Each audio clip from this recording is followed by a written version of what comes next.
लय मोठे राव सगळ्यात पक्षाचे येते माझे आमदार तर लय खोळून उठले त्यांना कुठं संधी भेटत नाही ते मला धरलं ते माझ्याकडेच मारण्याचे माझ्या शेजारी 150 आता त्यांचा पण ते असं म्हणतात बुवा एवढे बार होऊ द्या लागला नंबर तर लागला नाही तर आम्ही बघत होतो कारण त्यांच्यात काय झालंय त्यांच्यात झाले एका पक्षाचे 2-2 6 आहेत आता इकडे 3 आणि इकडे 3 6 बैली नांगर चालायचा पाहिले आमच्याकडे बघा खेड्यात आता त्यांना एकच द्यायचा आहे याला एक आणि त्याला एक 2 बाकीचे 4 काय करायचं ते येतात माझ्याकडे आता मला राजकारणातलं गणित कळा ना पण ते शिकित येत मला आणि मग तसंच असतंय मग ते म्हणतात मग आम्ही चौघान करायचं काय ह्यो आमदार होणार आणि मी कोण वाट बघू मग याला पाळलं तर दुसऱ्या पंचवार्षिकला महानंबर लागेल मला सांगत येते मग ते काय म्हणते त्याला पाडायचं ना तुम्ही कोणचा द्या नका महानंबरला आम्ही त्याला निवडून आणतो म्हणजे ह्यो पडर महानंबर मग बघा त्यांच्यात किती डेंजर आहे मला तर वाटतं त्यांच्यामुळे आमचे निवडून येते का गंग इतकं भयान शिकवी देते ते म्हणतात मी 15 वर्ष झालं म्हणलं तयारी करतो मागच्या बारीनं मला म्हणलं एवढे बार जाऊन दे दुसऱ्या बारीनं तुला मागच्या दारातून घे म्हणजे विधान परिषदेला म्हणला होता वाटतं त्याला ते मला तिथं हुकलो मग दुसऱ्या बारीनं ते म्हणले आता ह्या बारीनं तुला तिकीट देतो ते म्हणलं एक ते माणूसच घेतला बा आमच्या पक्षात आणि मग तेच आता त्याचा नंबर आहे मग मी काय करू मग पैसे उडाले मला एक जण तर मला मग वावरच गेलं प्रचार करण्यात म्हणून मग ते म्हणतात मग आता याला पाळत आमचा नंबर लागल असे लई आहेत त्यांचे बी आणि आमच्याच्या सगळे सामान्य उभा राहणारे सामान्याचे लाटे बाबा हो सामान्याचं कल्याण दादा मराठवाड्यामध्ये काही नोंदी सापडल्या गेल्या तपासल्या गेल्या त्याच्यामध्ये मोडी लिपीचं काही भाषांतर मिळाले परंतु इथे निजामकालीन राज्य असल्यामुळे काही नोंदी उर्दू भाषेमध्ये आहेत त्यामध्ये काही ठिकाणी जरा उल्लेख आहे आणि उर्दूच्या ज्या नोंदी होत्या किंवा जे कागदपत्र सापडले त्याचं भाषांतर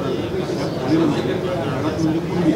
लोक सांगतात त्याबाबत तुम्ही सरकारकडे काय मागणी करा किंवा या विषयाकडे केली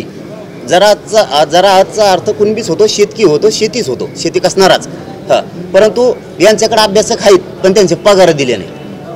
त्यांनी आम्हाला सरळ सांगावं मराठ्याने पगार द्या आम्ही 1-1 रुपये 6 कोटी मराठ्याचा टाकतो 6 कोटी रुपये देऊन तुम्हाला तुम्ही आम्ही 10 रुपये टाकले 60 करोड रुपये देऊन तुम्हाला तुम्ही आम्हाला पैसे मागा पण मराठ्यांचं वाटोळं करू नका कारण आम्हाला खात्रीलायक माहिती मिळाली पुण्यामधून की त्या मोडी लिपी अभ्यासकाचे त्यांचे पगारच नाही दिले ते म्हणले इकडचं सोडून तिकडं कुठं जावा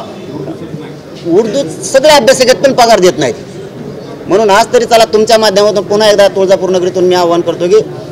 उर्दूपासून फारसी भाषेतले मोडी लिपीचे जेवढे अभ्यासक आहेत हे अभ्यासकांची एक मोठी टीम बनवा त्यांचे पगार वेळेवर द्या तुमच्याजवळ पैसे नसल्यास आम्ही देतो काही अडचण नाही कारण तुमच्याकडे पैसे चोरले असते तुमच्याकडे चोट्टेले आहेत इतके चोट्टे आहेत टपारीचे टपारे कुठून आणले तर कुठून सगळा माल यांच्याजवळ बारीक चोरी करणारा मोठा चोरी करणारा म्हणजे गटर सुद्धा खाणारा आहे बा संडास बाथरूम खाणारा तर सगळ्यात मोठ्यात मोठा आहे म्हणजे सगळ्या डाका टाकणारा चोट्ट त्यांजवळच सगळा माल आहे त्यांजवळ ह्या सगळ्या समितीचा अध्यक्ष एक केलाय त्यांनी बोगस समितीचा अध्यक्ष छगन भुजबळ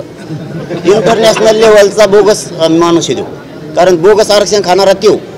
आदर्श घोटाळा ते काय खाल्लं होतं त्यांनी ते दिल्लीचं महाराष्ट्र सगळं खाल्लं तेलगी सुद्धा खाल्ला पाहिजे त्या याच्यात बॉन्डमध्ये म्हणजे ह्या सगळ्याचा बोगस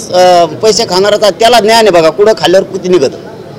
सगळा बेचान मध्ये गेल्यावर बी काय खायला मिळतं हे त्याला माहिती त्याच्यामुळं हे सगळे खाणारे चोट्टे आहेत यांच्याकडे जर पैसे उडाले असले तर आम्ही समाजाकडून गोळा करतो वर्गणी तुम्हाला देतो पण गोरगरिबांचा वाटोळा करू नका आणि सगळे निघाले त्यात कुणबीमध्ये मुसलमान बी निघालाय मारवाडी निघालाय ब्राह्मण निघालाय देऊन टाका सगळ्याला पाटील लोकसभेच्या आधी जे नेते तुमच्या विरोधात बोलले तुमच्या विरोधात पोस्ट टाकल्या त्या नेत्यांनी आता तुमचे वेलकमचे बॅनर्स लावलेत म्हणून काय बदल काय दिन आता है भाई सबका चलती येत असते गरीबाची माझ्या घरी आणि मग कोणाची आता कचा कच चपला सकट माझ्या घरोघरी मराठ्याचा पाया पडत आहे चप्पल बी काढून देत नाहीत त्याला हेच दिवस आणायचे गोरगरिबांचे दिवस आणायचे आणि आता लाट आली गोरगरिबाची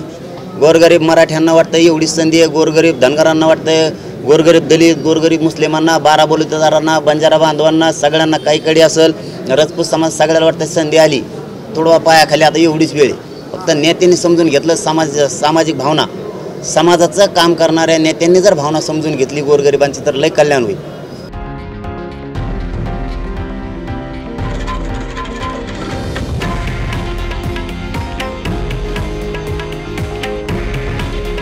हे आहे देशातील नंबर 1 न्यूज नेटवर्क आणि आपण पाहत आहात TV9 मराठी. काळजी तुमची, हित महाराष्ट्राचं.